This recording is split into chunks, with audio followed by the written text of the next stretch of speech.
Il y a 157 ans, naquit en Russie d'Ambarom. Panakam et bienvenue à cette édition très spéciale de West Indian News. Elle sera en effet consacrée exclusivement au 150e anniversaire de la naissance d'Henri Sidambarom, célébré dimanche dernier à l'initiative du comité de pilotage de l'année mémorielle d'Henri Sidambarom, décrétée par la région Guadeloupe. Les manifestations se sont déroulées en partenariat avec l'association PADMA et la ville de Petit-Canal en Guadeloupe. Le maire Blaise Mornal a accueilli les participants. On parle la voix de ceux qui ouvrent la voie aux autres. D'autres diront que les discriminations et les inéquités ont toujours cours et les derniers événements que nous venons de vivre, qui ont marqué l'actualité, tendent à le prouver. Cependant, à cela, je voudrais rappeler que tous nos droits ont dû être arrachés de haute lutte. Donc il ne faut jamais laisser les voir. Qu'il a fallu le sacrifice de nombreux d'hommes et de femmes pour obtenir les acquis dont nous bénéficions aujourd'hui. Et ça, nous ne devons pas l'oublier. Et c'est un devoir de notre part de transmettre ces informations et ce savoir.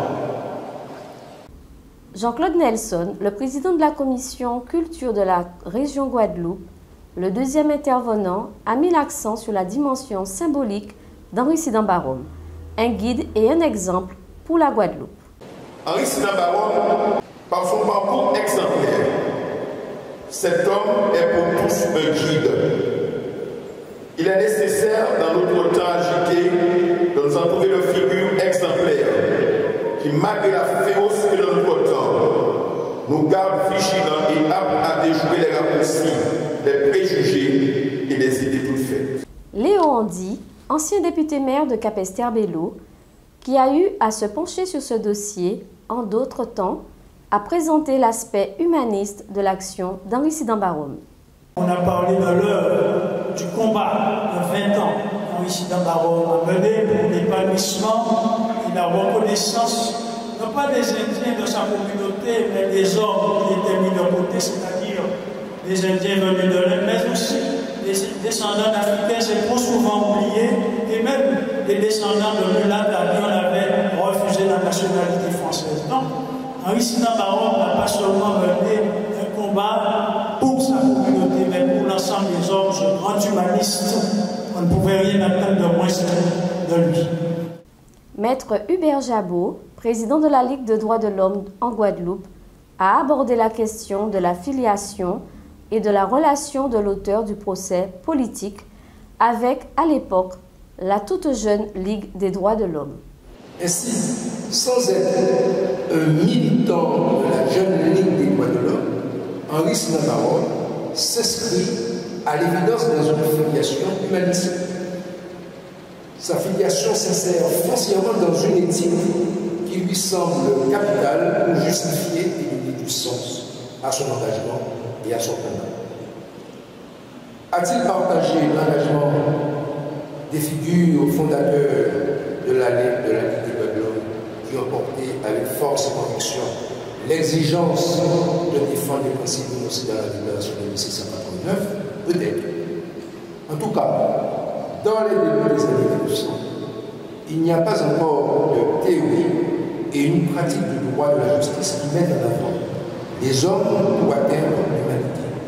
Mais le progressisme républicain, dans lequel a évolué intellectuellement Henri Sidambarom, et son grand engagement et son grand humanisme sont au fondement de son action. Sont au fondement de son action qui demeure une interrogation éclairante sur l'universalité et l'effectivité des droits tels que prônés par la philosophie actuelle de la Ligue des Guadeloupe. De sorte qu'aujourd'hui, on peut dire qu'à son insu, Henri Sidambarom est certainement l'un des premiers militants pour la défense des droits de l'homme en Guadeloupe. Son rôle ne se limitait pas simplement à la défense de la communauté indienne, mais son rôle s'élargissait à l'ensemble de la population européenne, d'où le caractère universel, évidemment, de son enseignement. Je vous remercie. L'universitaire Jean-Pierre Sainton a abordé une question essentielle pour l'époque du procès politique initié par Henri Sidambarom. Les motivations profondes et les enjeux électoraux de l'affaire Sidambarom. Cette histoire de 1904, dont on parle aujourd'hui comme celle de l'affaire Sidambarom, en fait, n'est pas le point de départ. C'est pas le point de départ de quelque chose. C'est que, si vous voulez, elle apparaît, cette affaire, cette polémique, cette controverse, ce combat politique, comme un moment justement de cristallisation des choses. Ce qui est au centre du problème, c'est la conquête du pouvoir politique à Capesterre et plus encore la conquête du pouvoir politique au Conseil général. Parce que le Conseil général a un véritable pouvoir. Or, qu'est-ce qui se passe dans le canton de Capesterre quand on partageait avec Trois-Rivières? Il se passe qu'il y a la liste électorale, comme l'a dit Pierre tout à l'heure, est contestée. Alors, je vais vous lire la contestation.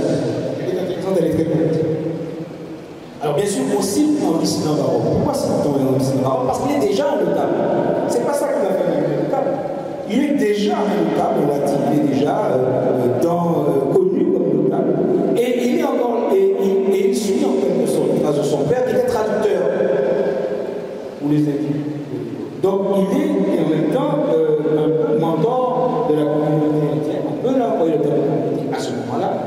Il est un peu mentor de la communauté indienne, mais il est déjà notable dans la vie publique de Capesterre et dans la vie publique de Pointe-à-Pitre.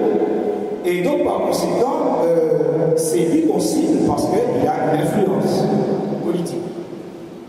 Et donc la citation va se centrer sur lui. Je la cite, c'est pas moi qui parle, je cite le document.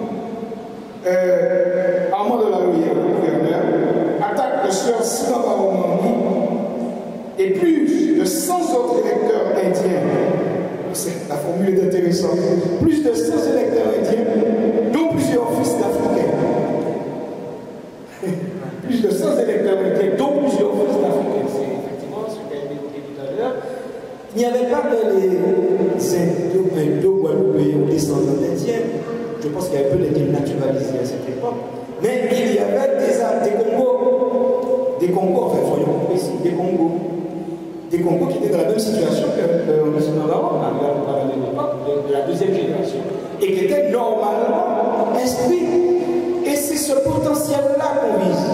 Parce que ces 120 électeurs peuvent faire basculer la majorité.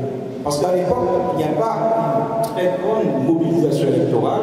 120 électeurs qui, sans doute, allaient dans le même sens, allaient faire basculer la majorité. Il y avait un enjeu numérique, un enjeu politique, mais aussi déjà un enjeu idéologique, parce qu'il fallait savoir qu'est-ce qu'étaient ces gens. Étaient-ils des renvois? Est-ce qu'on les renvoyait à l'origine ou est-ce qu'on les acceptait comme citoyens intégrés? La question est secondaire. Les citoyens français parce qu'il n'y a pas de citoyenneté guadeloupéenne. La citoyenneté guadeloupéenne se trouvait dans les actes de petites dates. Mais la citoyenneté, distinguons les deux dans ce que Et le dernier intervenant, l'universitaire Didier Détouche, nous a interrogé sur la représentation d'Henri Sidambarom au sein de la société guadeloupéenne. Henri Sidambarom, posez-vous la question, est-ce qu'il est commémoré comme une figure éminente de la communauté indienne en Guadeloupe? Ou alors plutôt, et moi je pencherai plutôt pour cette option, comme une figure éminente guadeloupéenne de la République française? Et d'ailleurs, son combat ayant toutes les similitudes qu'il faut avec celui de Martin Luther King, les droits civiques des Noirs, ne devrait-il pas avoir la même aura internationale? Pourtant, Pourtant, si vous sondez l'opinion publique, on ne va pas demander à notre ami le Calista de faire le sondage, mais si vous sondez l'opinion publique, c'est la première formulation qui va apporter le plus de pourcentage. Quand on parle d'un résident baroque, pour la plupart des Guadeloupéens, on va considérer que c'est une personnalité indienne que nous commémorons dans le cadre de la République, mais pas forcément un exemple humaniste de l'histoire républicaine, de l'histoire avec un grand H. C'est bien une histoire, à la fois coloniale, etc. Et pour terminer, nous vous présentons une réaction d'une des participantes à la manifestation, Maryse Sextius, bénévole active du milieu associatif. Donc, il était important pour moi d'être ici ce jour, hein, car en tant que descendante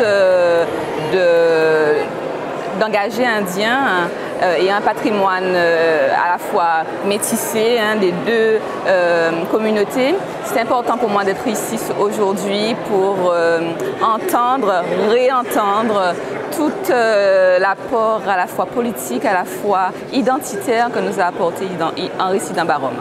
Je suis heureuse d'avoir pu entendre les différents intervenants de ce jour, hein, autant les historiens, autant hommes politiques qui œuvrent à la continuité du patrimoine tant historique, tant culturel et autant identitaire de la Guadeloupe. Et la Guadeloupe faisant partie du monde, c'est un rayonnement à l'échelle internationale. Bonne soirée à vous tous. Vanakam.